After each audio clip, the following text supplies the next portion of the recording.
فرید الدین گنج شکر رحمۃ اللہ تعالی علیہ، یہ بہت بڑے بزرگ ہوئے ہیں۔ 1173 میں ان کی ولادت ہوئی تھی اور 1265 میں آپ نے وفات پائی تھی، تقریباً 92 سال عمر ہے، بہت بڑے بزرگ ہیں۔ فرید الدین گنج شکر رحمۃ اللہ تعالی علیہ، پاک پتن میں جن کا مزار ہے، اور ان کے جو پیر ہیں وہ بھی پائے کے خواجہ قطب الدین بختیار کاکی رحمۃ اللہ تعالی علیہ۔ ان کے جو مرید ہیں،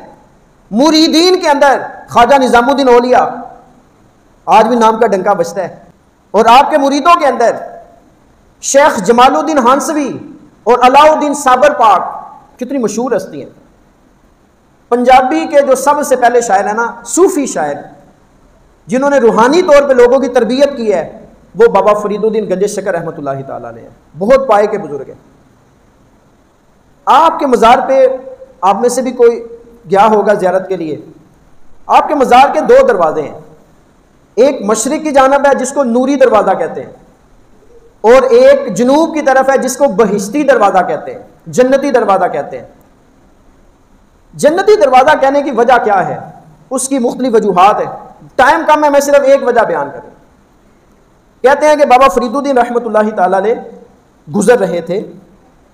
تو وہ دروازہ تھا وہاں پہ ایک، تو مرید نے پوچھا حضور پیر صاحب سرکار بخشش کا دروازہ کون سا ہے؟ تو آپ نے فرمایا جس دروازے سے میں گزر رہا ہوں، وہ جو بخشش کا اور جو مغفرت کا اور جو جنت کا دروازہ انہوں نے کہا وہ عمل اور طریقہ تھا، وہ تھا عمل اور طریقہ، وہ تھا ایمان، وہ تھا اخلاص،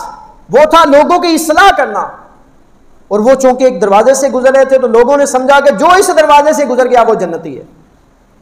یہ مسکنسیپشن لوگوں کے ذہنوں میں پائی جاتی ہے، یار اتنا ہی آسان ہوتا ہے جنت میں جانا، اسی آتے جمعے پڑھا رہے ہیں، تسی روز آ کے جناب نمازاں پڑھ دے ہو، روزے رکھنے ہیں، روزے دے مہینے دے وچ آ کے لوگ حج کر کے طواف کعبہ کر کے رو رو کے دعا کر رہے ہیں اللہ بخش دے، ایڈی سوکھا ہوندا پاک پتن جاندے اتھوں ہی بس کراندے 72 سیٹی وڈی، یا ٹرین دا پوری بوگیاں 2-4 کرا لیندے، بشتی دروازے دے وچوں لنگھ دے بخش کر دے۔ یہ مسکنسیپشن ہے، یہ رانگ نمبر، یہ غلط چیز ہے جو ہمارے مسلمانوں کے اندر مشہور کر دی گئی ہے۔ پچھلے دن عرس تھا بزرگوں کا، 1 محرم سے 5 محرم تک آپ کا عرس ہوتا ہے، دھکے پڑ رہے ہیں اور پولیس والوں نے جوتے پکڑے ہیں، مار رہے ہیں، بھائی جلدی جلدی چلو، جلدی جلدی، ایسے ہی دیکھا ہوگا آپ لوگوں نے سوشل میڈیا پہ۔ اور دروازے میں سے گزرنے کے لیے کئی دفعہ تو وہ دھکم پیل میں بندے کی موت بھی ہوئی۔ بھائی بشتی دروازہ یہ فزیکل دروازہ نہیں ہے، یہ میں ممبر رسول پہ بیٹھ کے آپ سے ریکویسٹ کر رہا ہوں، اس طرح کے جو آئیڈیاز ہیں، اس طرح کے جو خیالات ہیں نا ان سے نکلے۔ بزرگوں کے کہنے کا مقصد تھا جس دروازے سے میں گزر رہا ہوں، جو عمل میں کر رہا ہوں، جو میں تقوی اور اخلاص کی تمہیں دعوت دے رہا ہوں، اس پر عمل کرنا، یہ دروازہ ہے جنت کا۔ کسی بھی عالم دین کے پاس بیٹھ کے آپ یہ گفتگو کر سکتے ہیں، وہ یہی کہے گا یار بالکل صحیح بات ہے۔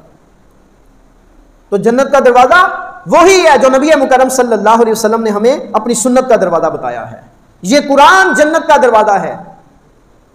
یہ نظریاتی دروازے ہے نا، ہم نے فزیکل دروازے بنا لیے ہیں، تو یہ فزیکل دروازہ نہیں ہے، کوئی دروازہ بنا دو لوگوں کو لنگائی دو جنت جائی دو، اتنا آسان ہے جنت میں جانا۔ ترمذی کے اندر حدیث ہے 2310 صحیح درجہ اس کا، ام المؤمنین حضرت عائشہ رضی اللہ تعالی عنہا فرماتی ہیں کہ جب قرآن پاک کی یہ والی آیت نازل ہوئی وَأَنذِرْ عَشِيرَتَكَ الْأَقْرَبِينَ، سورہ الشعراء کی آیت نمبر 214 ہے، یعنی آپ صلی اللہ علیہ وسلم کو اپنے رشتہ داروں کو اللہ سے ڈرانے کا جب کہا کہ اللہ اعلان ان کو ڈرائیں، تو رسول اللہ صلی اللہ علیہ وسلم نے ارشاد فرمایا اے عبد المطلب کی بیٹی صفیہ، اے محمد کی بیٹی فاطمہ، اے عبد المطلب کی اولاد، میرے سے مال لینا ہے نا تو لے لو، اگر اللہ تبارک و تعالیٰ کی بارگاہ میں تمہیں پکڑ لیا گیا تو میں تمہیں نہیں چھڑا سکوں گا۔ آپ اپنی بیٹی فاطمہ کا نام لے کے یہ فرما رہے ہیں، اور جہاں پہ تو آنے جناب دروازے جو لنگو تو جنت ہے، یہ غلط، اس طرح کا کوئی آئیڈیا نہیں ہے۔